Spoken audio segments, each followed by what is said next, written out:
Hey everybody, welcome back to the You're Not Broken podcast. Today I have my good friend Dr. Andrew Goldstein on. For those who can't get enough, you can go way, way back to the beginning of the podcast, episodes 68 and 69 you were on. That was like 3 years ago. So welcome back. Thanks for having me. I'm glad to be back. I didn't realize I was a double episode way back Oh, I then. split you in two. It was so good last Okay. time. You got split in two Okay. last time. Okay. So Dr. Goldstein's a gynecologist, past president of Isswsh, a top world expert in vulvar pain, and is actively involved in research and has published more than 100 peer-reviewed articles, abstracts, book chapters, books on female sexual dysfunction, sexual pain disorders, lichen sclerosis, lichen simplex chronicus, which just means itch, vulvodynia, and vulvar vestibulitis syndrome. And that's the end of the podcast. That's a lot. That's done a fair amount, And I mean, and now you spend your time. all it proves is I've earned these gray hairs, I think is all it means. It's been around. You still see patients primarily in the New York office, or are you Yeah. still in several offices? I'm mainly in New York, but I do see people in Washington, D.C. as well. And spend a lot of time now doing international medicine. You're not jet lagged anymore from your Cambodia trip recently, are you? We got back a few weeks ago from Cambodia. My side hobby is actually I do cervical cancer screening and treatment in resource poor countries, Cambodia, Peru, very rural areas of China, Vietnam, and other places. You want to talk about, since this just came to mind, and cervical cancer screening means a lot to you, you want to talk about the recent thing in the news about this, I think she was a social media influencer who got misdiagnosed with fibroids and died of cervical cancer. Did you catch that? I didn't, I mean, in the U.S., I get it'd be unusual that a Pap smear or HPV test was misinterpreted. So I don't know so I'm not familiar with that. I can tell you that the main problem is not misinterpretation of results in the U.S. or in resource-rich countries, but the big problem is there are over 2 billion women in the world who have never been screened for cervical cancer even once. And so in the United States, dying from cervical cancer is very rare. It's only about 5,000 women die of cervical cancer a year in the U.S., which is actually very, very way down on the list of cancer deaths in women. However, in resource poor countries, it is the leading cause of cancer death in women around the world, and that's because of lack of screening. Under age like 30 or leading cause of death, the leading period? cause of cancer death in women in the world Whoa. is cervical cancer. And Now, is that in some countries, breast cancer approaches it. In some countries, liver cancer because of hepatitis approaches it or it surpasses. But around the world, the leading cause of cancer death in women is not breast cancer, it's not uterine cancer, it's not lung cancer, it's cervical cancer, and it's 100% preventable. Yeah, there's a couple of countries. First of all, I did not know that. Thank you for sharing that. And there's a couple of countries who have claimed to have eradicated it because of their healthcare systems really supporting the use of the vaccine to prevent Absolutely. cancer. That's right. It's one of the few cancers that we can absolutely prevent completely. Australia and I believe it was Norway have said that they've eradicated cervical cancer, and because they've done a really good job of vaccinating both women and young women and young men for the HPV virus. And by the way, it's not just cervical cancer that they're preventing. They're preventing head and neck cancers, anal cancers, vulvar cancers, vaginal cancers, oral cancers.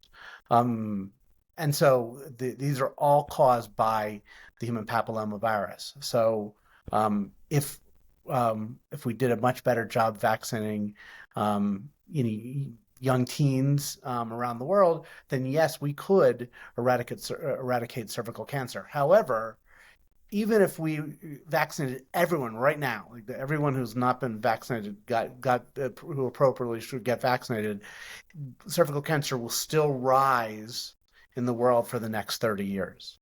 because of people who have already gotten the HPV virus, and therefore are at risk for developing cervical cancer as well as those other cancers which I just mentioned.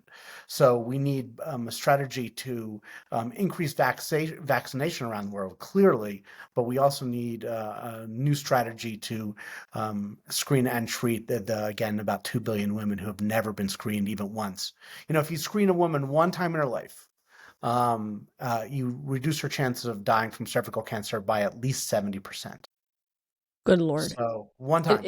Is that because So, if you catch this early and you treat it, you're basically cured? Very curable, very treatable, early stage.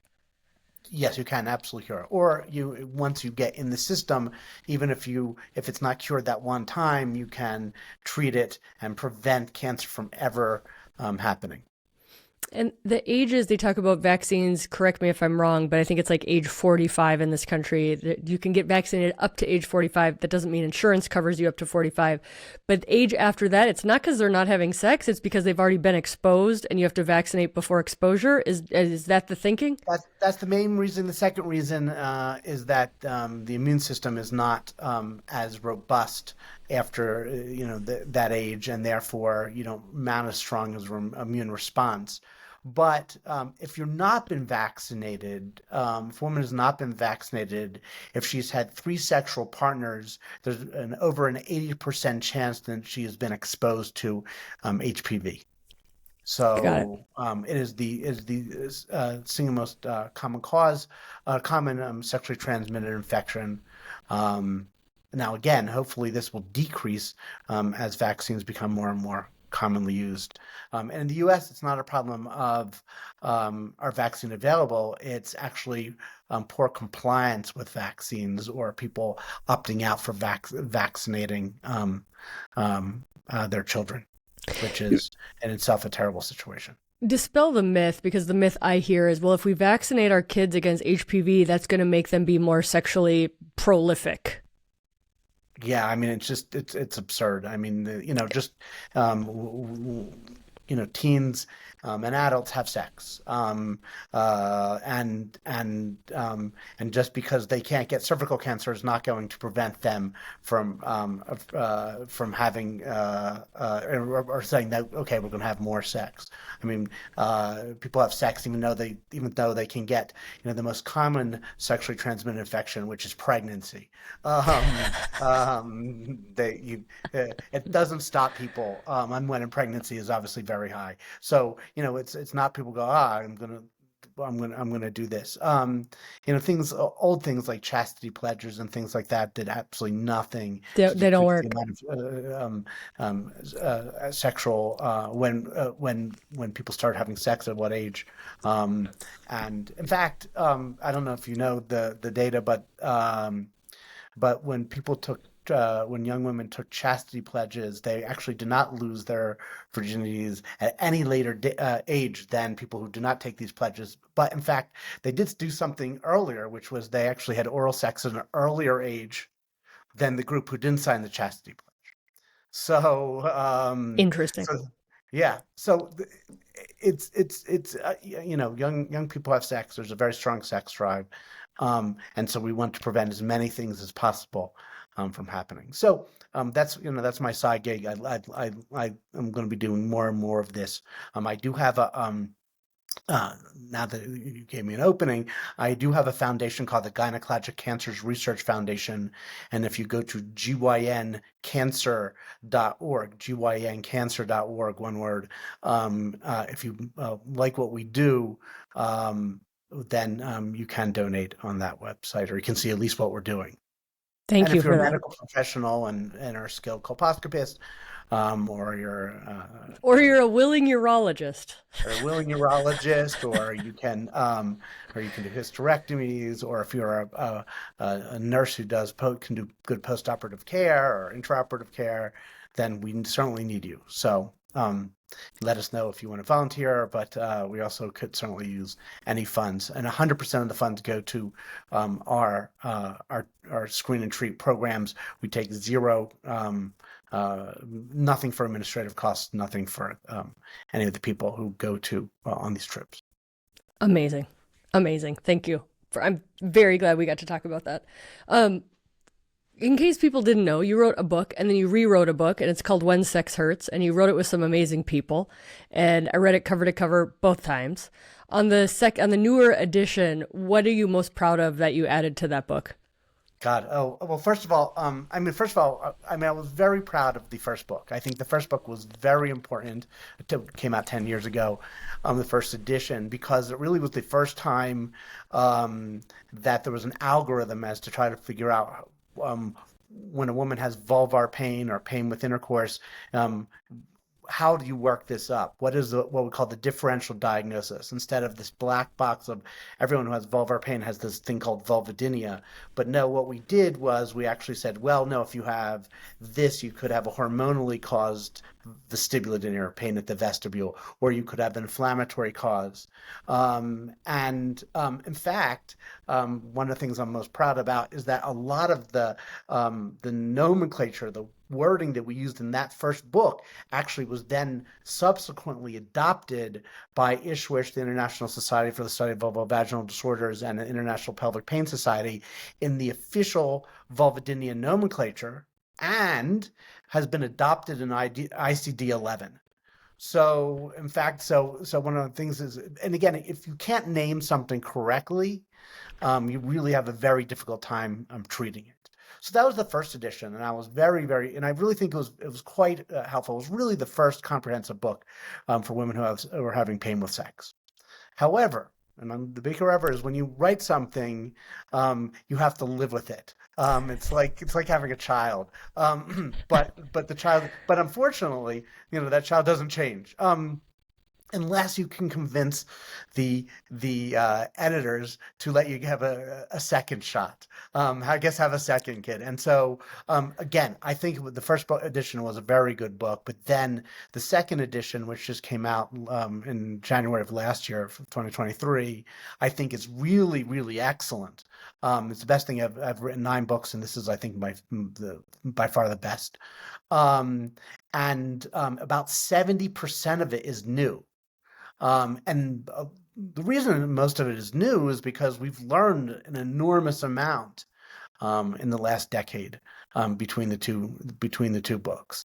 There's even a couple things that I wish I had added for this, even in this edition, but I'm still 98% super happy about it. The other nice thing about this book is 100% of the proceeds of the book go to the National Vulvodynia Association. So neither myself or my co-authors have received like one nickel from these books. So 100% goes to the National Vulvodynia Association. So my excellent co-authors are Dr. Erwin Goldstein, Dr. Carolyn Pukal, Dr. Jill Kraft. And so again, we're super to be associated with them, to write them. And again, it's a comprehensive book. It's not just the medical side, but it's the psychological side. It's a biopsychosocial approach to the treatment of sexual pain disorders. Yeah, and one thing I thought was super unique too, at the end of the book, there's a chapter on what do you do when the pain's gone. Yep.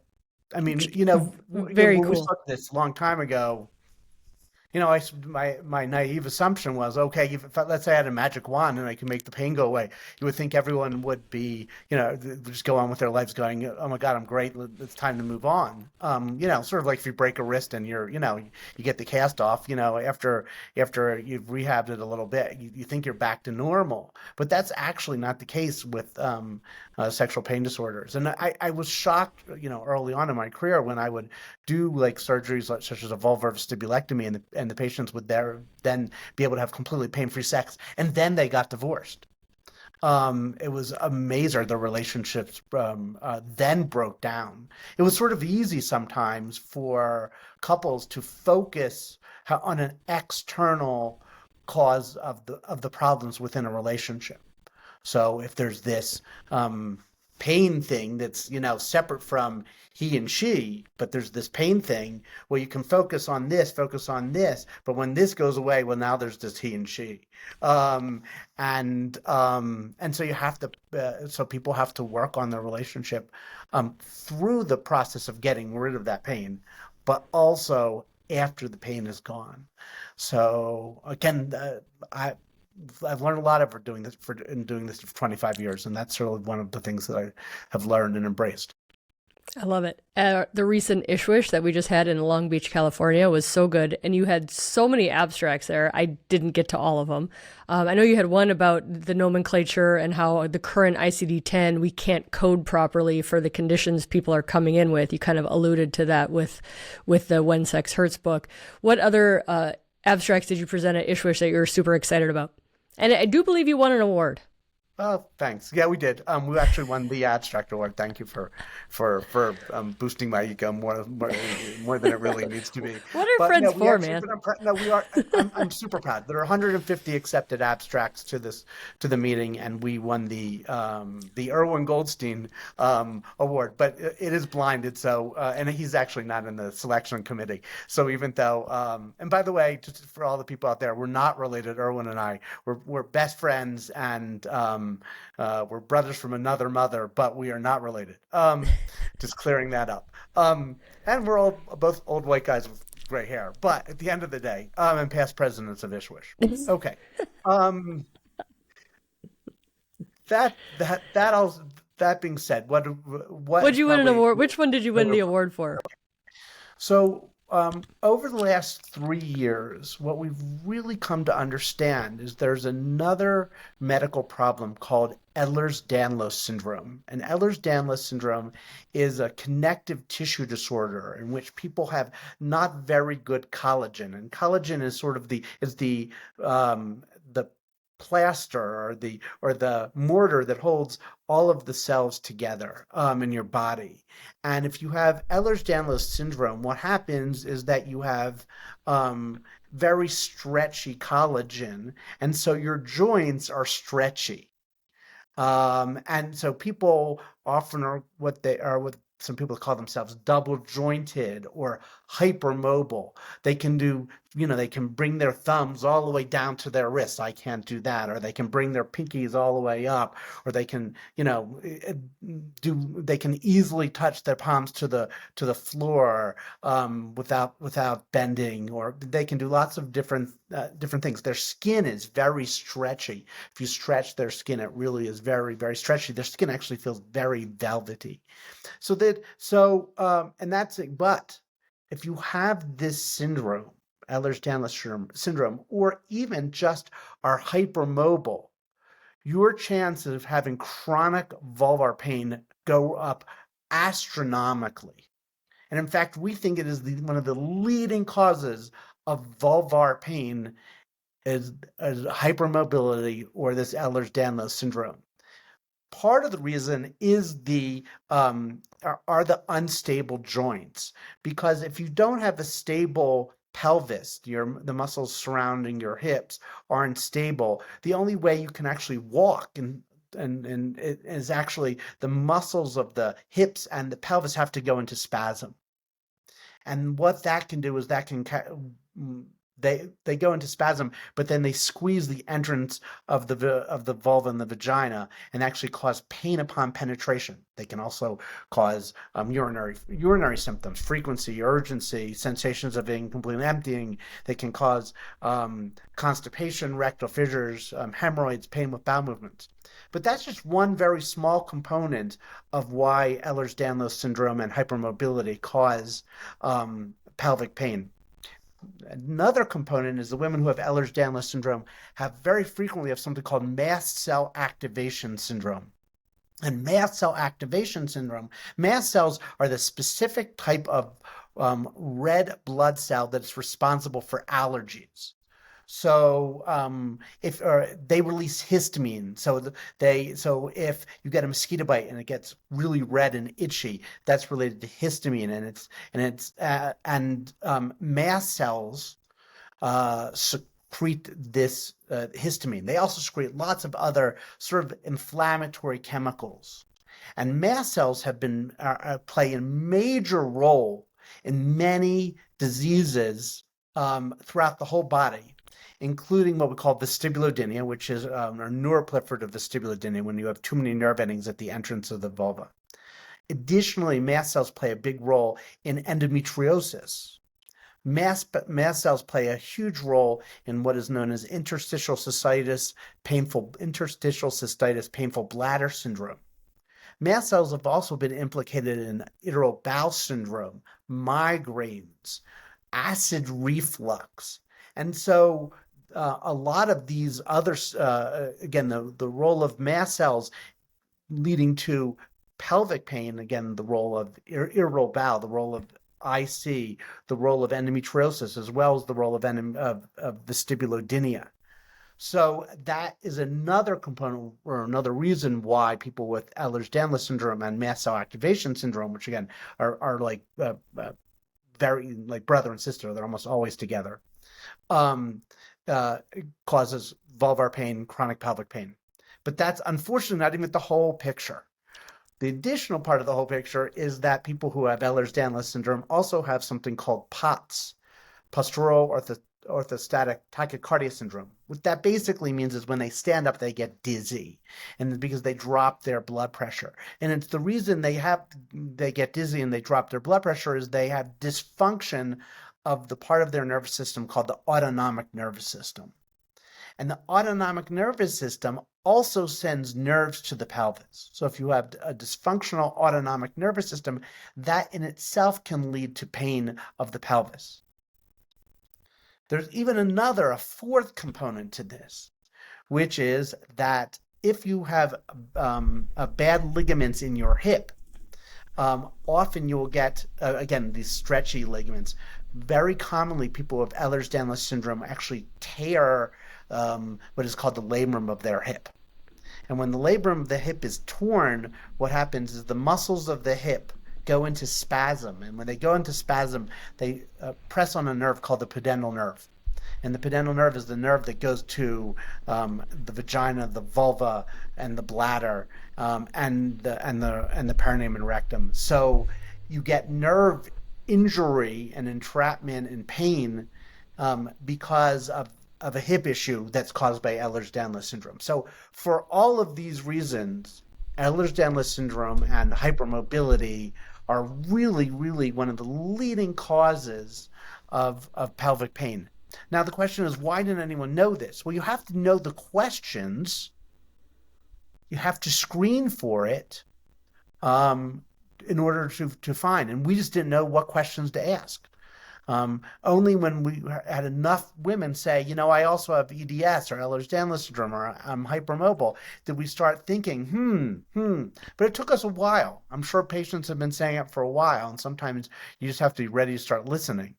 But we're now doing a very robust study.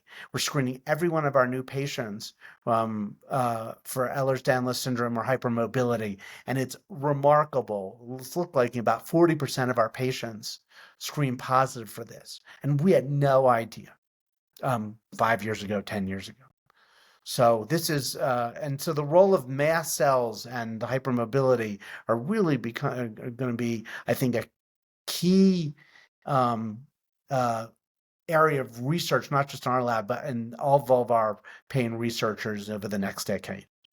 So that's why we're proud of it. That's why we're proud of the abstract, and I guess everyone else was pretty impressed by it too. That's very cool. What specialty is the boss of mast cells? Like, is this hematology? Is this dermatology? Like, where do you go to get your mast cells optimized or to figure out why they're misfiring? Often it's functional medicine. Functional medicine doctor. Or rheumatology. Okay. Or allergy and immunology. Man, I did not come close on any of those.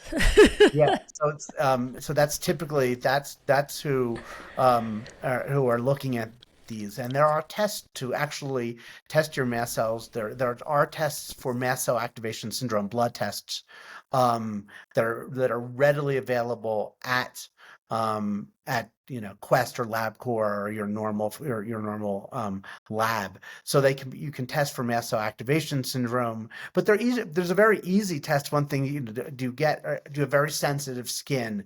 If you scratch your arm, if it turns red and gets raised, we call that dermatographic. Yep. If you get hives, you very easily get flushed. If you have allergies, if you have reflux disease, acid reflux, then there's a good chance that you may have at least some amount of mast cell activation syndrome. Does treating that decrease the vulvar pain? We're working on that. So that's Okay. if I may, I'm going to use that a little bit as a segment into another thing I'm super excited about, which is we are having next month the first Vulvodynia Therapeutics Research Summit. So basically, four organizations have come together: the Isswsh, my foundation, as well as two patient advocacy groups, the National Vulvodynia Association and Tight Lipped, which are, again, two amazing patient advocacy groups. And we're sponsoring a summit to come up with novel treatments for vulvodynia. And so the thing about vulvodynia is that I mentioned that over the last maybe 20 years, we've really learned a lot about vulvodynia, what causes vulvodynia, the different types of vulvodynia. But what really is lacking are actually treatments for these different types of vulvodynia. We're still relying on medicines that are 40, 50 years old, or interventions such as surgery that we've been doing for 40 plus years. And we really need to come up with new novel treatments. And so what's happening in this summit, which is happening in April in the suburbs of Washington, D.C., is experts from around the world are coming to basically pitch ideas as to what they think could be a novel treatment for vulvodynia.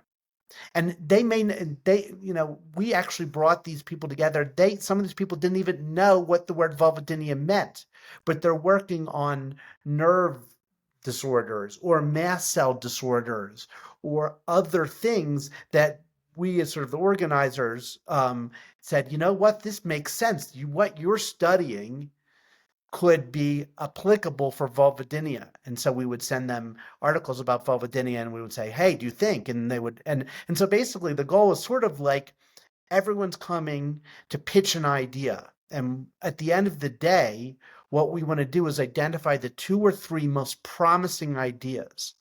The world's leading vulvar people are coming to listen to everyone's ideas. And then once we have these ideas, we're going to write a paper about it. It's called a white paper. And then we're going to take this white paper to the government. So the representative who's in charge of research for vulvodynia for the NIH, she will be there. So we can pitch it to the federal government. We can pitch it to very large foundations, that actually care, that really care about women's health. Gates and Path and Patty Brisbane foundations, all these foundations, plus there are many more foundations that are much larger than Tight Lipped or the National Vulvodynia Association, who can actually give substantial grants to understand this. And lastly, we really need pharma involved. And to my knowledge, pharma has only funded one research study ever for vulvodynia. And so we need them to be involved, but they don't, even I can say, confidentially that a top 15 largest pharma companies came to me a couple of weeks ago, and they said, Andrew, we're interested in studying vulvodynia, but we have no idea where to start. And I said, give me a month and a half, because we're having this summit and I'm going to tell you where to start. And so that's the goal of this meeting, is to identify these really novel ideas. Some of these are, are just being studied in mice or animals, and other things are in phase 3 clinical trials, but for completely other different things like diabetic neuropathies, or other things, again, for mast cells or mast cell cancers. So we're really, again, some of the researchers never heard of vulvodynia until we contacted them about this summit. So as you can tell, I'm really excited about that. I can't wait. Actually, I want to be on, podcast number 4 with you in 6 months, and get to tell you what we've identified, the areas that we really think are worth money from, again, either the governments or large foundations are pharma. I love it. It's like a Shark Tank for vulvar pain. That's Um, that's the goal. That's really, and so everyone gets to present for 20 minutes, and then we get to sort of throw critical acid at it, at the idea for 40 so fun. minutes. I Yeah. love it. So I told Do you everyone, think yeah. in like, I don't know the time, I'm making it up, 80 years, 60 years, whatever, we'll look back and we'll be like, oh my God, we used to cut people's vulvars out because we didn't know what else to do? You know, I honestly think that in the next 10 years we're going to have a way to do a chemical vestibulectomy, Yeah. meaning, so one of the causes of for the people in your audience who don't know about this is there's a condition called neuroproliferative vestibulodynia. Now that's a long thing, but basically women have severe pain at the entrance of the vulva, which is called the vestibule. Um, and it's caused by having too many nerve endings in that small area of tissue. It's about the size of a postage stamp, but it's right at the entrance of the vagina.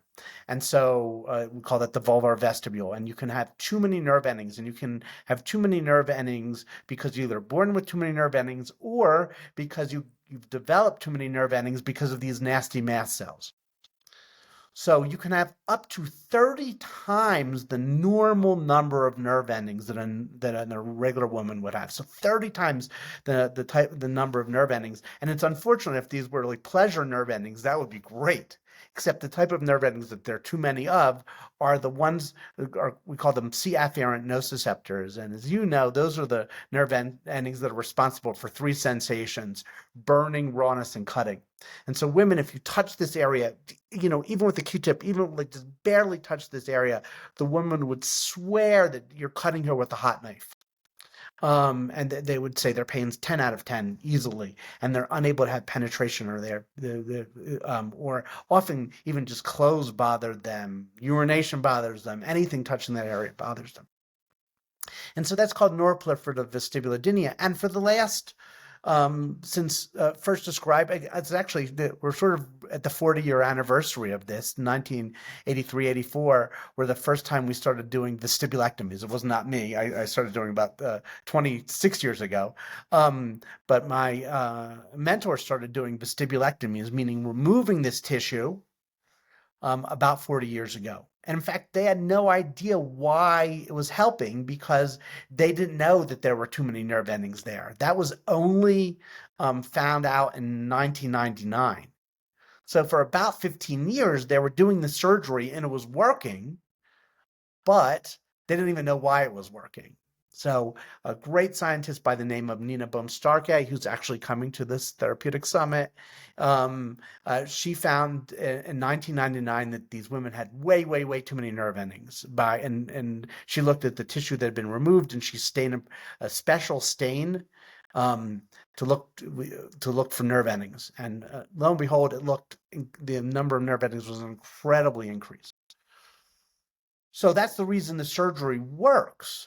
But can we get rid of the nerve endings, but without removing all of this tissue? Because when you remove the tissue, first of all, it's not that much tissue. It's about the amount of tissue on the back of the thumb, but it's a very, very uncomfortable surgery to recover from. It takes about 6 weeks. Most women who have the surgery are pretty miserable for about 4 weeks. And there are potential side effects. Women have decreased lubrication, decreased arousal after the surgery. They can have injury to nerves, to the pudendal nerve that we talked about earlier. That's very uncommon, but it's possible. And so there are risks, and the vulva looks different. So there are reasons why it would be great to somehow remove the nerve endings, but leave the tissue there. And of course, nerve endings are microscopic, so you can't like pick them out one by one. So we have to figure out a way to chemically do that. And I have, like, at the summit, like 3 people are pitching different ideas, including me as one of them, pitching ideas how to get rid of those nerve endings. We Awesome. actually have a group from National Institutes of Health, NIH, actually is pitching an idea. So even though, and they didn't even know about this thing, except that they're studying this chemical in Morton's neuroma, which is like a bundle of nerves in the foot. But So lo and cool. behold, it may work for the vulva. The thing that I'm pitching was studied in mice for mice that have terrible itch or eczema, and you can somehow use attach a chemical that to the nerve endings, and you can actually shine a light on this chemical, and the nerve endings are sort of are ablated, they disappear, they explode, but the tissue around it stays intact and it doesn't affect anything else. So that's called photoablation of nociceptors, and that's what I'm pitching because that's what I think is. So that's my pitch. But so there's lots. So again, this is what, but I don't know. I mean, I get my 20 minutes just like everybody else, and they may all shoot it down, but I hope not. That's sweet. Okay, yeah, definitely come back with that white paper and no more, because I think people are they're gonna need some follow up. Can we switch for a second, because birth control is super hot right now? There's a Washington Post article basically saying it was interesting, because they're basically saying like doctors aren't doing a good enough job talking to people about side effects of birth control, and so people are stopping their birth control. They made it a little more clickbaity than that. But can you talk about what we've learned about birth control and vulvar issues? And I think you had told me you're having a review coming out in the sexual medicine reviews that at least has been accepted. This week. Oh, it's coming out this week? It's actually out. As of 2 days ago, it's out. Good God. It's hot off the press. It's hard to keep up with you, Andrew. Yeah, no, myself and Dr. Kraft and in fact, this was sort of an updated one, because myself and Dr. Laura Burrows wrote one 12 years ago. And in fact, it's one of the most cited papers I've ever written. I think it has, 450 citations or something crazy like that. I mean, birth control is incredibly common. Very common. Birth control is an incredibly common medication. Absolutely. But one of the things is that, just sort of like Ehlers-Danlos, unless you ask the questions, you don't get the answers. So the FDA never said to any birth control pill manufacturer, ask if women are having any sexual dysfunction with this. Do they have decreased libido? Do they have pain with sex? Do they have decreased arousal? And if you don't ask, people aren't going to tell you. Or some will, but not many. And they may not even know the association themselves. I mean, there are a lot of reasons why people have low desire, for example, and a lot of times, if it's obvious, you had great desire and you start a brand new medication, and 3 months later you have zero desire, then you can sort of say, that's pretty obvious, but that's usually not the case for most people. And it's not immediately apparent, or it can be a slow and gradual onset of sexual side effects from hormonal contraception. So they may not make the association, or it may make no sense to them what the association. Why would birth control pills cause me to have pain in my genitals? Mm-hmm. And so we've done a lot of research on this. We actually published a paper almost 10 years ago now, looking at why some women can take oral contraceptive pills and obviously have no problems with them, and whereas other women start taking oral contraceptive pills and develop pain with intercourse, decreased desire, decreased arousal. And it was related to their genetics, and it was specifically related to the genetics of what is called their androgen receptor. So the tissue of the vulva is actually very, very, very dependent on the hormone testosterone. And I'm sure your listeners who have listened to probably more than, at least 2 of your podcasts certainly know the role of testosterone in women's sexual function. But the average person doesn't know that testosterone is so important. And, embarrassingly, the average gynecologist doesn't really know the role of testosterone. Frankly, if you asked, I'm going to ask you a question, Kelly. If you asked 100 physicians out there if a woman in her 20s has more testosterone or estrogen, what do you think most would say? They'd say estrogen would be higher, probably 98%. would say estrogen was right. higher. And the answer, of course, it's a leading question, but of course the answer is that women have much more testosterone than they have estrogen. And they I calculated mine yesterday. I pulled up my last labs I got done, and I converted the nanograms per deciliter to right. micrograms per milliliter. Right. And when you convert it, it was 500 testosterone to 198 estrogen. Right. So that's 3 times or whatever. But it's just they're measured in different amounts because testosterone's so much higher. And 10 years ago, it was even higher, that ratio, I'm sure. Yeah. What was it when I was 20, right? And all birth control is not created equal. Yes. In that they don't all cause the same. So swapping brands, swapping different types of the synthetic progestins, like options are available. It's not like if one causes symptoms, they're all going to. Anything you want to elaborate on that? That's true. Although I will say that once you've had a lot of those symptoms like pain, just switching typically doesn't solve the problem. Typically, you would rather see them get off of it and let their unfortunately, and because I've tried. Some women are hold on to their pill like they'd hold on to their own arm, and it's hard to get them off. And which I understand. Certainly, again, the number one sexually transmitted infection is pregnancy. I get it, but at the end of the day. If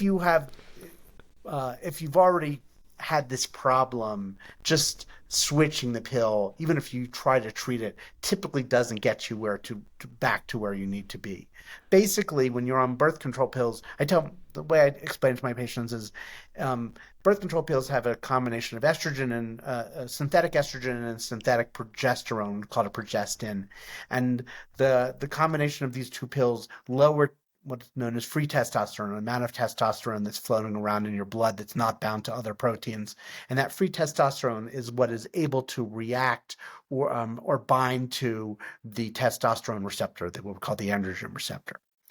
So, and there are 3 mechanisms by which birth control pills can do this. And so every month that a woman is on birth control pills, on average, she has a decrease in the amount of free testosterone by about 75%.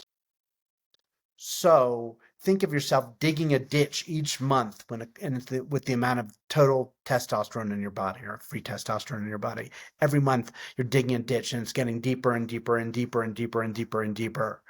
And so just stopping the pill doesn't fill in that hole. It's now you stop digging that ditch, but that doesn't mean the ditch is now filled up. And maybe if you switch to a different pill, the pill that you were using was really bad. It was a really big shovel, and this one may be a little smaller shovel, or maybe if it's even a teaspoon, but you're still digging a ditch. So you need to you still got to get yourself all the way to the top, fix everything, and then maybe you can get back onto a pill that's the teaspoon instead of the big shovel. Love it. Roll for, I want to correct people. My testosterone was like 198 and my estrogen was 50. Something like that. My testosterone was not 500, going back to my labs. Okay.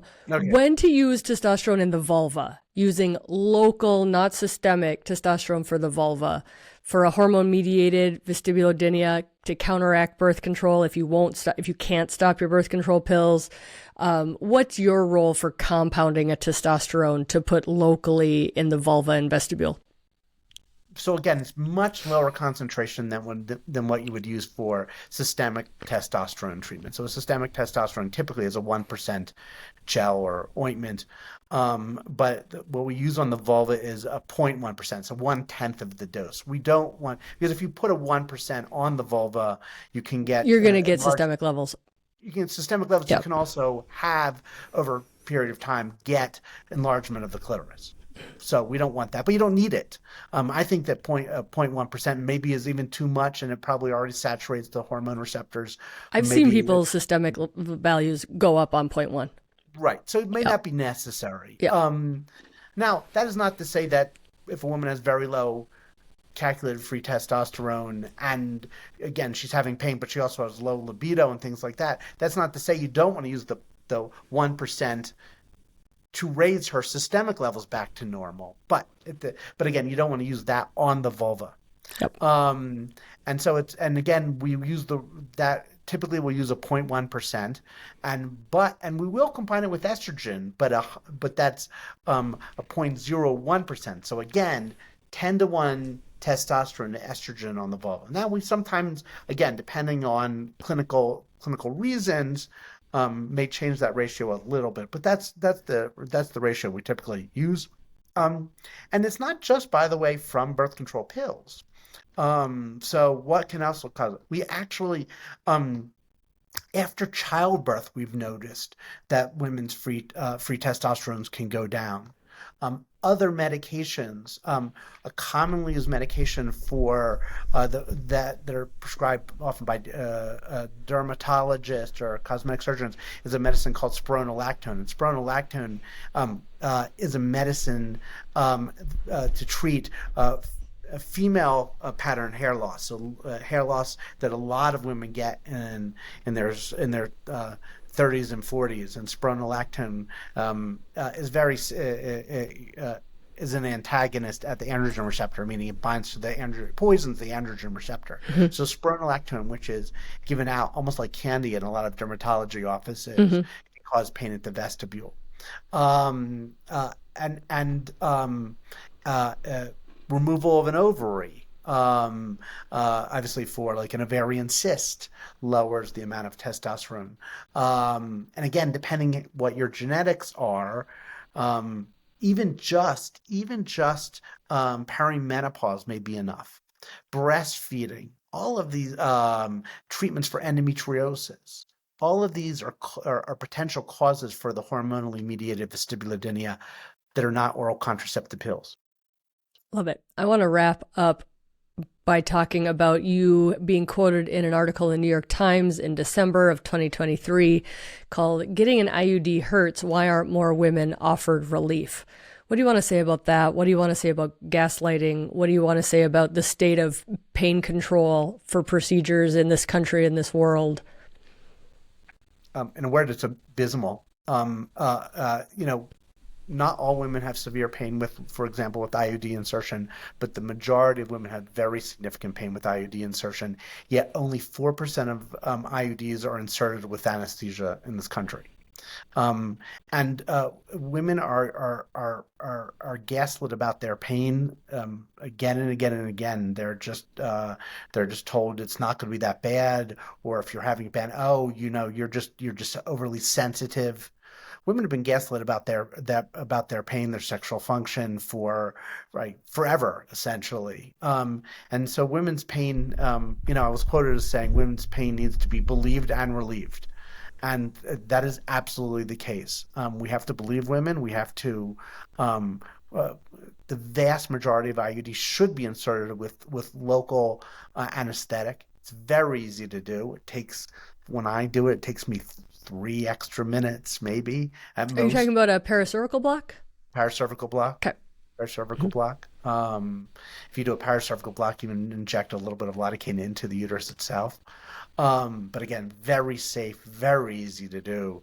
I mean, really, really, really easy. But it brings down the pain levels 60, 80, 90% with IUD insertion. And again, we're trying to encourage the use of IUDs in more women because they don't get the same systemic effects that oral contraceptive pills can do. Yeah. They are also much more effective than oral contraceptive pills. Oral contraceptive pills, because of people missing pills and things like that, their efficacy is about 90%.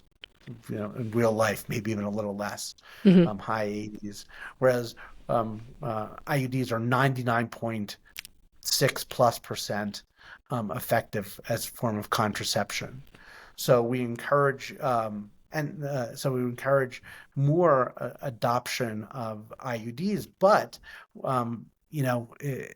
so many women are fearful of getting IUDs because they've heard their friends or stories about how painful it is. Mm-hmm. It doesn't need to be painful. It doesn't need to Fantastic. be I'm painful. hoping it's available. I'm hoping pain control is available for my daughters because in me reading like the highest risk of depression or mood changes with oral birth control pill is age less than 19. So the developing brain needs these hormones.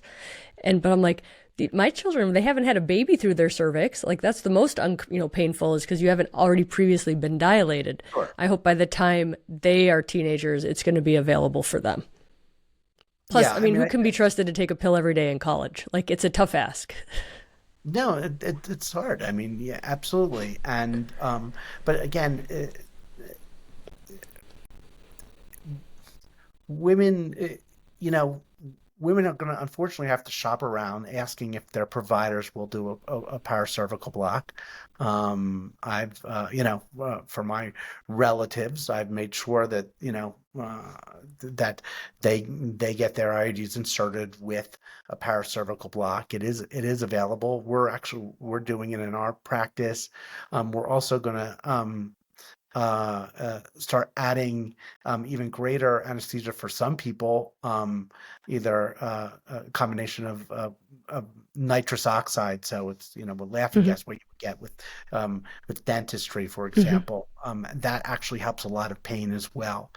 And there's a system where women can self-administer the amount, within a safe level. So if they feel they need a little more, they have a controller and they give themselves the appropriate amount of the nitrous oxide. So that's great. Again, women's pain needs it's simple. I mean, it's obvious, yet it's crazy that you need a New York Times article to say that women's pain needs to be believed and it needs to be relieved. It's crazy. Yeah, That's absolutely. the case. And so we're also doing a very large study. And one of the other abstracts we presented in Isswsh is gaslighting in pelvic pain. We've actually just completed a study of 500 straight women coming to pelvic pain clinics, and over 50% report that they almost stopped searching for a cure to their pelvic pain because their pain wasn't believed. And they were patronized and they were told it's in your head, or you just need to relax more, or you need to drink a glass of wine. These are patronizing. Often the terminology that's used by providers is pejorative in nature. It's frankly, just terrible what a lot of these women who have pain, they're not believed.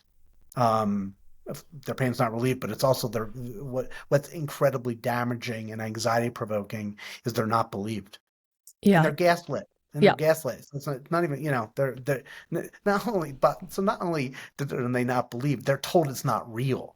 Right. So Yeah. it's worse than not even being believed. It's you're supposed to, you're made to feel crazy.